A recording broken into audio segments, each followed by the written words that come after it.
Bismillahirrahmanirrahim. Assalamu alaykum. Hurmatli televizor ko'ruvchilar. Yangi bir qatimliq kun tartibidagi masala programmamizga kelganlarni qizg'in qarshi olamiz. Men Abdulloh Yalqun. Hurmatli televizor ko'ruvchilar, bugungi mavzumizda bir qancha qiziq nuqtalar haqida suhbat olib boramiz.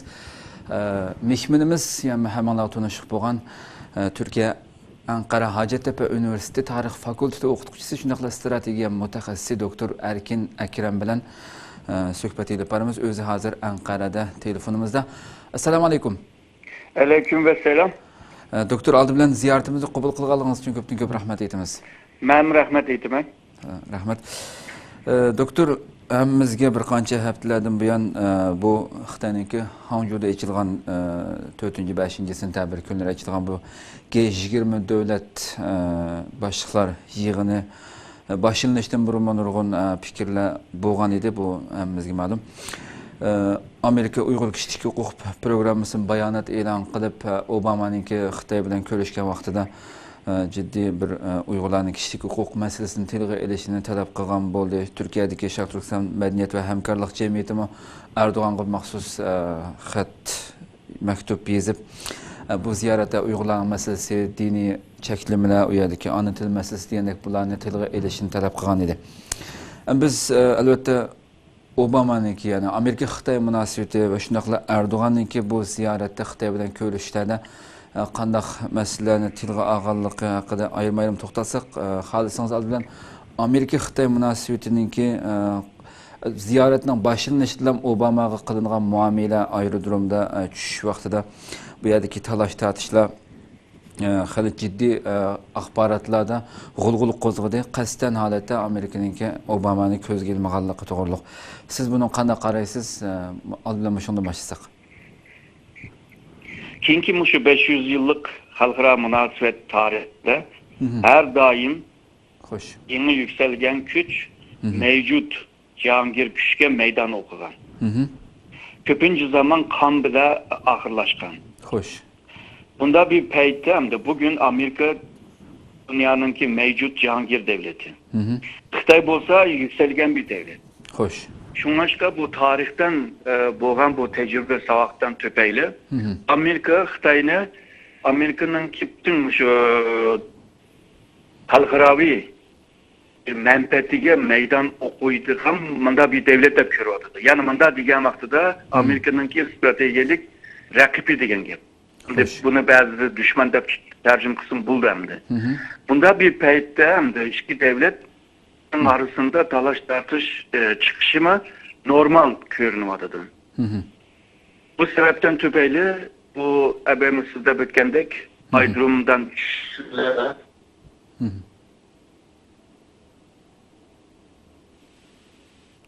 şu halkaranınki sahnede bu da kışıkın içinde atma.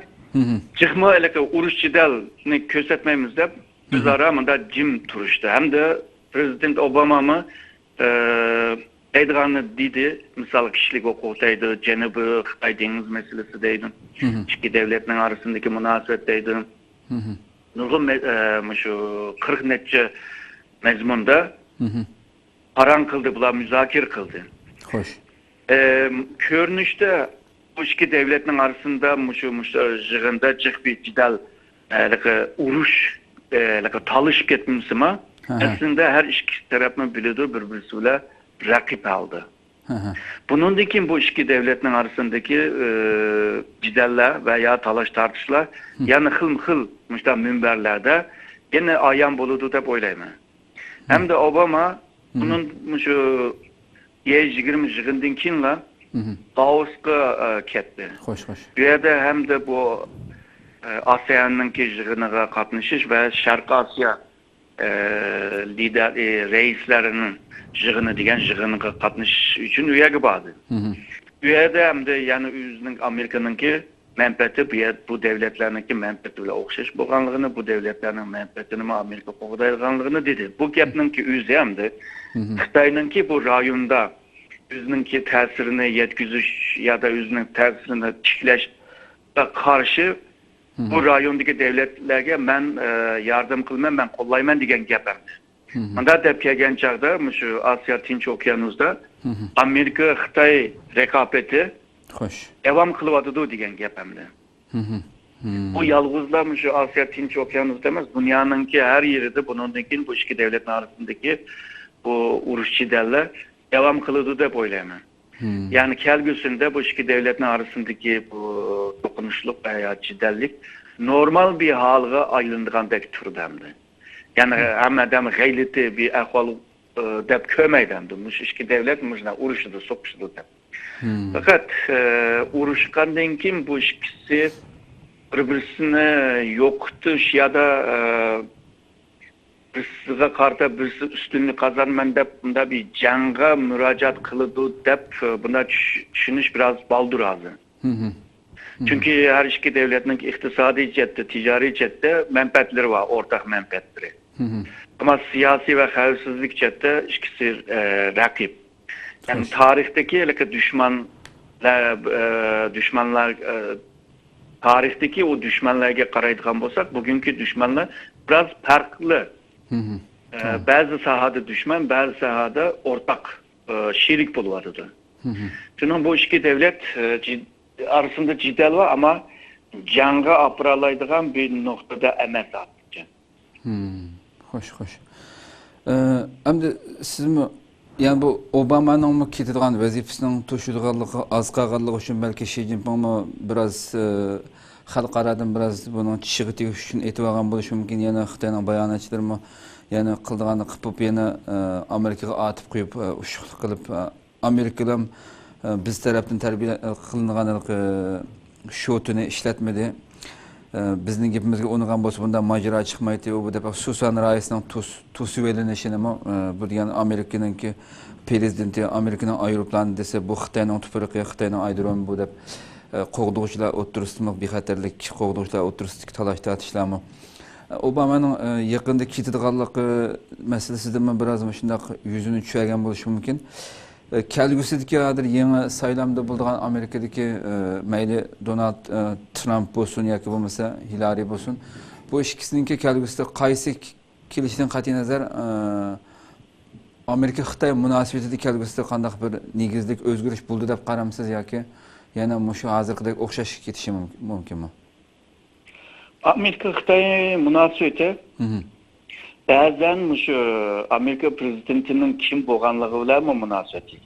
Bazı prezidentlar şu Xitoy bilan yaxshi munosabat qurib turib, Xitoyni şu xalqaro qonunga, xalqaro tuzumga moslashtirib, o Xitoyni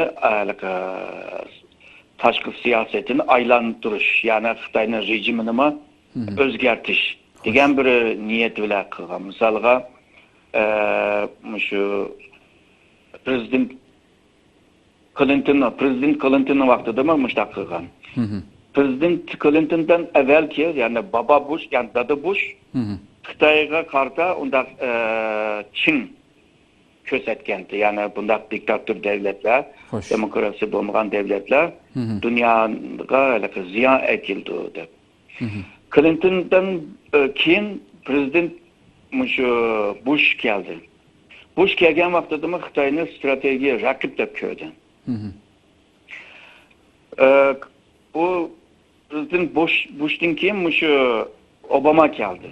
Hoş. Obama sayılınıp onun keyin aşı yılınki 11. ayda yani 99'nunki 11. ayda Xitoyni bir ziyaret qilgan. Bu vaqtida Amerika Xitoy bilan bo'lgan munosabatning jiriklik bo'lganligini iki liderin arasındaki görüşten veya bu müzakerelerde köylü oldu. Aşı vakti de Obama mı dedi? Xitoy ya Amerika'nın dostu buludu, şeriki buludu ya da düşmanı buludu deb manda ilan qilgan. Xo'sh. Keyin Xitoy yana qattiq qo'lliq chiqargan, qattiq inkos ko'rsatgachga, ondan keyin shu 2000 yilining 7-oydan boshlab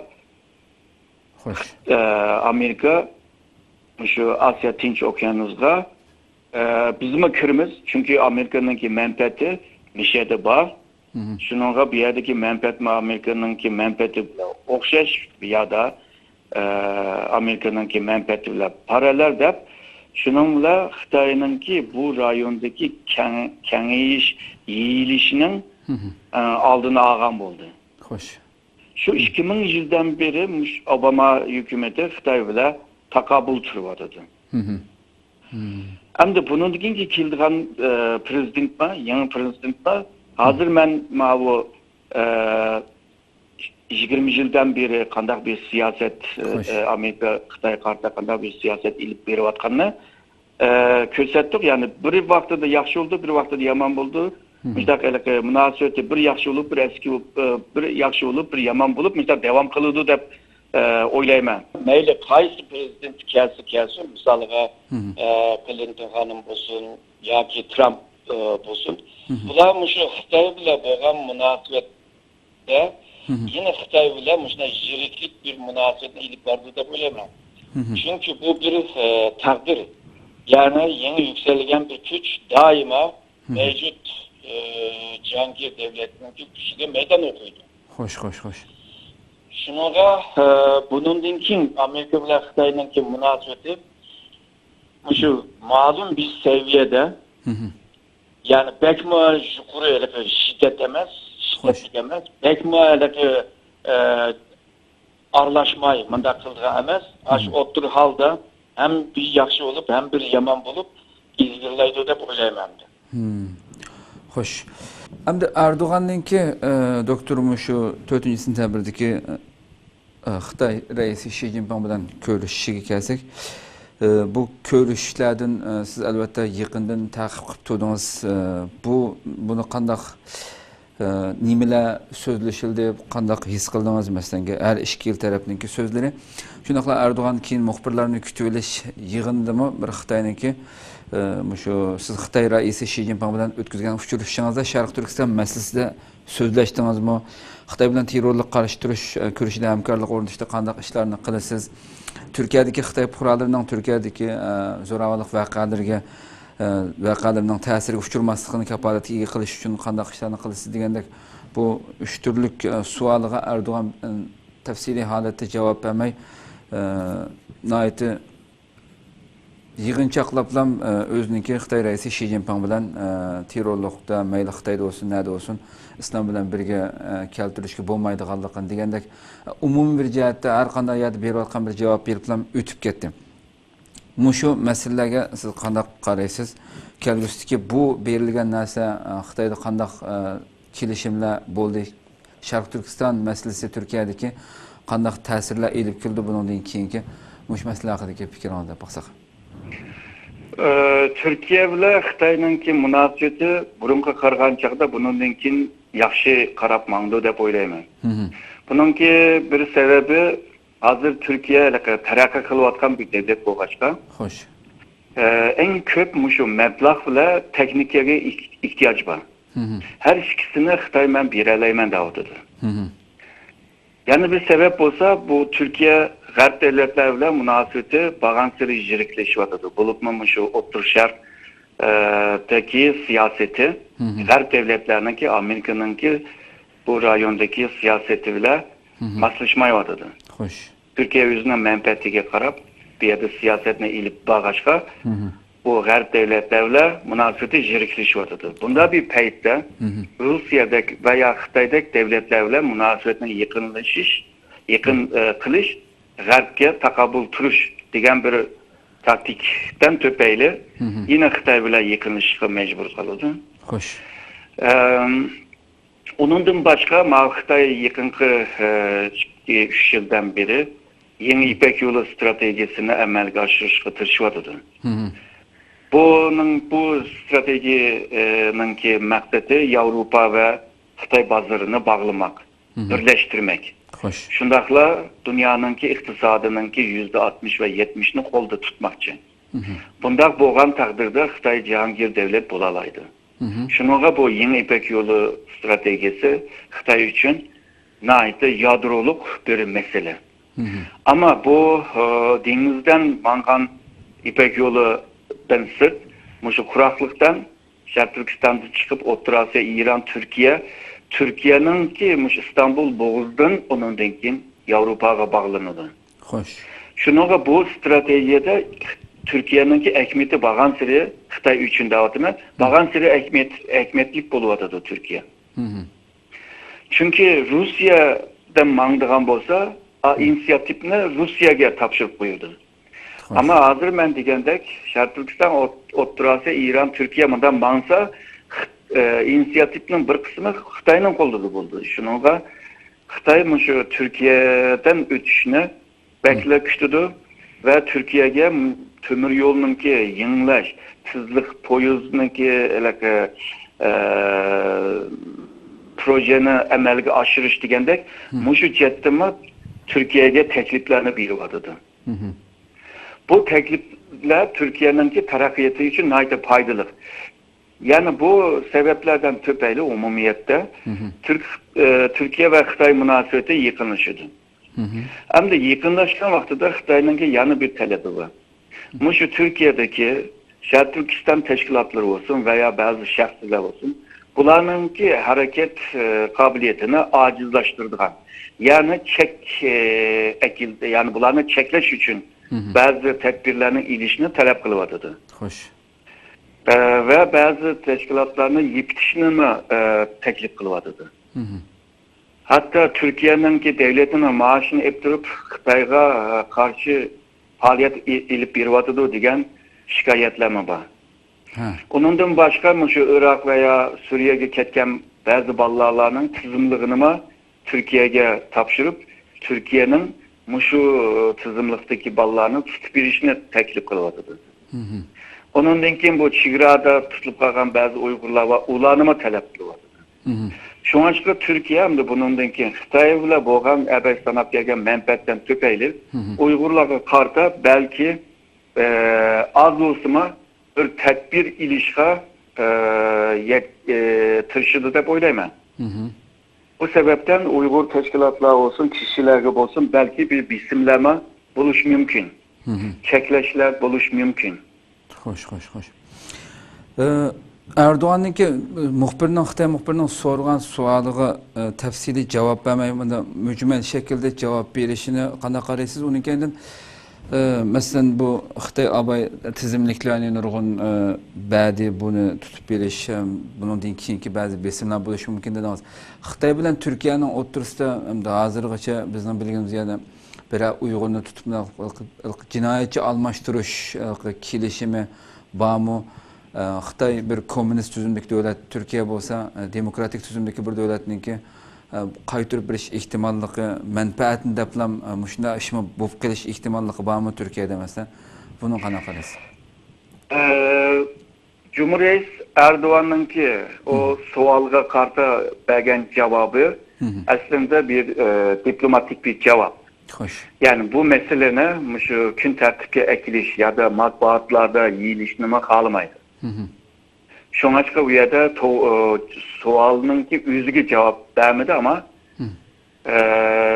Müslümanlarınki yaşayışı, İslam'ınki düşünüşü diyen meselelerde bunun ayrımını biliş lazım diyen bir gapni kıldı. Yani Xitayga davatkan bir gap. Eğer de Uygur Müslümanlar özününki İslami yaşayış karakteri bile veya itikadıyla veya örf adeti bile yaşayman dese o başka ama terörlük kıldığan olsa o başka diyen bir mezmunda aslında Xitayga birivatkan bir cevap oldu.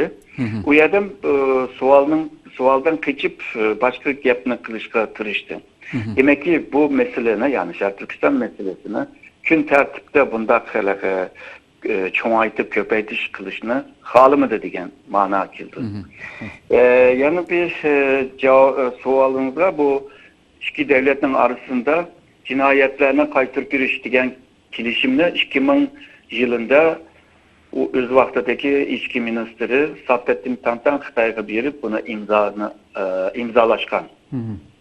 Bunun kol koygan. Ama bunu şu mecliste teki onu bir kanun kılıp peki makul değil miydi? Yani onu teki kabul kılmadı dedi. Yani bunun din kim bunda bir nerse bulandı ihtimali var dep oylayman. Çünkü Xitay pek tırşıvadıdı bu cihetten. Yani bu cinayetlerini kaytır bir iş. Hem de Türkiye'ninki Avrupa Birliği olsun, halkaranınki bazı kanunlar var. Bu kanunlarda siyasi mahpuslarını kaytırıp birişki bulmayı demdi. Xoş, xoş. Nima o degan vaqtida demokrasi bo'lgan bir devletninki bir adam qichib chiqib undan keyin boshqa devletda men siyosiy panoh istayman, men qo'g'dashlikqa muhtoj deb desa, haq ishonmaydi uni. Chunki demokrasiyada siyosiy erkinligi bor. Xoş. Ama diktatör bir devletten birisi qichib chiqqan bo'lsa, men shu siyosiy jihatdan mening qo'g'dashga ehtiyojim bor. Shu jon xavfsizlikdan qo'g'dashga ehtiyojim bor desa, buni qo'g'dash lozim deb qonunlarda yoziqliq. Shunga ko'ra Turkiyada agarda mayli kim bo'lsa bo'lsin, agarda bu Uyg'ur kishi yoki kishilar siyosiy sababdan Turkiya Xitoy talab qilgan bo'lsa, Turkiya beramaydi uni. Chunki qonunga xilof bo'ladi. Xoş, xoş. Ama misalga terör deymiz, shu pasport qachoqchilik deymiz, inson qachoqchilik deymiz. Bunda bir jinoyat bo'lib qolgan bo'lsa, Turkiyaninki qaytirib berishninki ehtimoli bor. Bundan keyingi ahvoli qarab davatimi. Buni yolg'izli bir ehtimolni davatimi hamda. Xoş. Şununla bu devletlerin arasındaki münasebet veya devletlerin arasındaki menfaat daima bu devletninki asanlık milletlerinin menfaatinden üstün buludu, yukarı buludu. Xoş. Devlet özününki menfaati için başka milletlerinki etniklerinin menfaatini kurban kılalaydı. Xoş, O xoş. bütün devletlerde ve şu kinki 500 yıllık halkara münasebet tarihinde bunu ilk misalları var. Köylü buludu bunu. Xoş.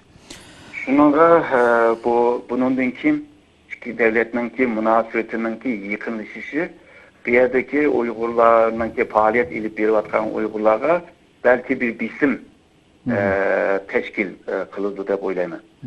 Ama bu mu biraz kıyınçılık buludu da oylama. Ebey hep ötkendek Avrupa Birliği ve halkıranınki kanunga ol koygan ve bununla imza kılgan bir Türkiye bazı taleplerin Xitayning taleplerini amalga oshiramaydi. İkinciden şu Türkiye halkının köpü Türkistan halkıga ko'ngil biladi. İstaşçılık kıladi. Xoş. Eğer de Türkiye'nin cemiyeti yani cemaat fikri güçlük bo'lgan taqdirda hükümet yanı kılamaydı. Xoş. Yani Xitayning talebiga qarshi cevap beramaydi. Çünkü meyli sen minister bol ya da milletvekil bol, bu cemiyetinki inkazlığı karmay turamaysan. Doğru. Sebep sen aşı halkınki avazıyla keliyorsa. O halk eğer de bunda işini kıl bulmayız deyip aşına inkaz kısa. Bu minister olsun, milletvekil olsun, bu Xitay ile bo'lgan münasebette bunda yüzünü tatıp kılışga mecbur kalıdı. Yani cemiyetinki ismi bile hükümetme kılamaydıgan bir ahval mı mevcut. Doğru. Şununla bunda Xitay Uygurlarına qaytırıp beriş degan talabni qilgan taqdirdimi? Elbette ötken hem kanuni hem cemiyetinki bisimi bile bunu qilishmi o'ng'ay emas deb o'ylayman. Xoş, xoş, xoş. Köpten köp rahmet Naydi, yaxshi ichib berdingiz. Hamda Qirg'iziston masalasi bu 30 avgust Qirg'izistondagi Xitoy konsulsiga bir avtomobil hujumi yuz bergandi. Buni bir hafta o'tgandan keyin ham bu yerda Qirg'iziston doirlarimi Uyg'urlarga atqan shaklda bu hujumni qilguvchilarning Uyg'urlar ekanligini Sharq Turkiston İslam hareketi tarafından kılınganlıqını, hücum buyrug'ini, Suriyadagi Uyg'urlarning berganligini, hücumni bevosita ijro qiluvchining Tojikiston pasporti ishlatgan bir Uyg'ur ekanligi degandek xabarlarda bu chiqib o'tadi. Bu nimaga qanday qaraysiz? Acaba haqiqatan shundoq ishni Qirg'iziston doirdir buni aniqlab shunday qildimi? Hatto Turkiyadami 2 nafar kishiga tutish buyrug'i chiqarilganligi to'g'rili xabarlar bor. Xitoymi 7-sentabr bayonot e'lon qilib Qirg'izistonga kerakli yordam berganligini, chuqur jinoyatchilarni tutish kerak bu degandek bir muncha narsalarni bayonot e'lon qildi hamda buningga acaba Xitoy shunday bir Uyg'urlarga Turkiyadagi Uyg'urlarga besim tushirish, texnik xalqarada o'zininki vatanda elib berayotgan bostirishlarni yo'lliq qilib ko'rsatish uchun Xitoy tarafidan planlı holatda qilingan ish bu. Chunki buni agarda haqiqatan degandek Sharq Turkiston Islom Markazi tarafidan qilingan bo'lsa, albatta ularning bir bayonot e'lon qilib o'zining qilganligini e'lon qilgan bo'ladi menimcha. Hozirgacha hech qanday birisi e'tirof qilmagan shaklda buni bu shaklda otib qo'ygan bo'ldi bu Uyg'urlarga. Buni qanday qaraysiz? Bu bombani patlatgan bala Uyg'ur mu emas mi onu mu yaxshi bilmayman. Xo'sh. Qirg'iziston hukumatiningki, xavfsizlik xodimlarininki degan gaplar bular. Xo'sh. Hem delillerini mi ko'rsatgani mi yo'q deydi. Yalnızlar bu bir qancha fotoğrafını, resimini tüzdükler, muşunda davadıdır. Xo'sh. Hem de bu meseleye aralashgan en az 10 demcik adam var deydi bu işe. Xo'sh. Hem de aralashganlarınki milletlerime xil-xil. Yani bir Uygur teşkilatının qilgan bo'lsa bunchilik xil-xil millet nemişki aralış oldu bununla. Eğer yalnız Uygur'un qilgan bo'lsa. Demek bir yerde bir ümmet meselesi mevcut. Yani milletke qarmay Xitoyga bir hücum qilish. Hem de nima uchun Xitoyga hücum qildi, boshqaga hücum qilmadi ya da Xitoyga hücum qilgachqa cho'qim Uyg'ur qildi degan bu mantiqliq meselelerme gumanlıq yani. Çünkü her mantıklık neyse doğru bulamaydı. Xo'sh. Hazırca bu meseleni hem Uygur teşkilatla biz kıldık deb ilan kılgınımı yok. Şunu bu meseleni pek yaxşı bilmeyin. Xitoy kıldı mı degan gaplarma var deydi. Xo'sh. Xitoyning qilishimi bek gumanlıq deb görmen. Çünkü bunca xil milletten bo'lgan ballarni hammasini bir tutaş hareketke silip bu işini kırgızış bunda oңай narsa emas hamda buchu. Xitoyningki qila oladigan bir ish emas deb o'ylayman. Xo'sh. Bunu nima uchun bunda qilindi, buni sebebini yaxshi bilmaymiz. Ertesi gün belki çıkan haberlerde veya şu xavfsizlik idoralarınki tekshirib yo'q qilgandan keyin onunkin bilishmi belki iç mahiyetini yaxshi bilimiz deb o'ylayman. Ama Xitoy bu meseleden faydalanıp bununki O'rta Osiyodagi devletler bilan terörizmga karşı kurash degan ma'noda mushu meselelerni, mushu voqeani bir vasıta qilib ishlatdi. Xo'sh, to'g'ri. Ve bu vasıtadan tepeyli O'rta Osiyodagi devletler bilan terörizmga karşı hamkorlikni kuchlantiradi. Xo'sh, to'g'ri. Şununla bu yani bir uçu Türkiye'ye çetişip kalgandan keyin hem de Türkiye'ye mi bizim işletiladigan bir vaqtiga aydın. Mesela hazır Kırgızistan'da patladı bu bomba. Ertesi gün Türkiye'nin bir yerde patlap ondan keyin Uygur kıldı degan vaqtida ondan keyin Türkiye hem de şu Uygur meselesinde texmi temkinlik veya texmi tedbir ilip Xitoy bilan bu jihatdan hamkorligini kuchlantiradi hozir O'rta Osiyoda bo'layotgandek.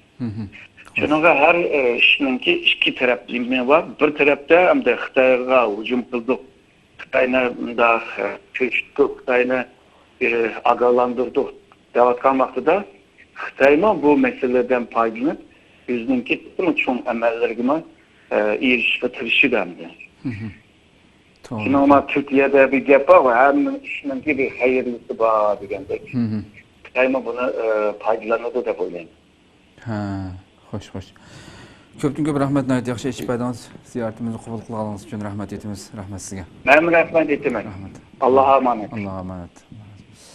Hörmətli televizor görüşlər, şuna qılıb bu qatımqı gün tərtibdəki məsələlər proqramımızın axırına gəldik. İnşallah yeni bir qatımlıq proqramımızda başqa mavzularda görüşkücə sizlərlə Cənab-ı Allah təşəkkürümüz.